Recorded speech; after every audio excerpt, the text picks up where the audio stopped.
Grace is God's unmerited favor to us. We don't earn it, we don't deserve it, and it's freely given, and it flows from the gracious heart of God for each of us. Grace has power to change us, to transform us. As a matter of fact, the heart of grace is the word, it's called charis. In the Greek, it means joy. And we know in the Bible, the joy of the Lord is our strength.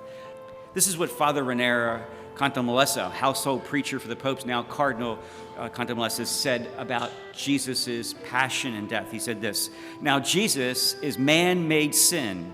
Christ died for sinners. He died in their place, and he is responsible for all, guilty before God." Here is Jesus, the guiltless one, taking on our guilt. This is what we mean by Christ taking our place at the cross. He was sinless, but took on our sin. He was guiltless, but took on our guilt. As Father Raniero said, he was man-made sin. Christ died for sinners in their place.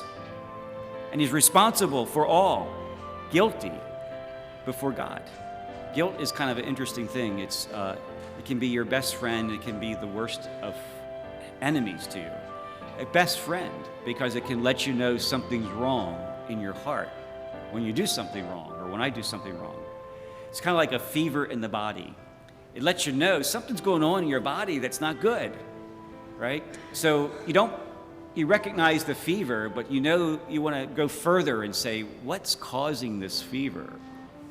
Guilt does that. Guilt's like the fever to the conscience.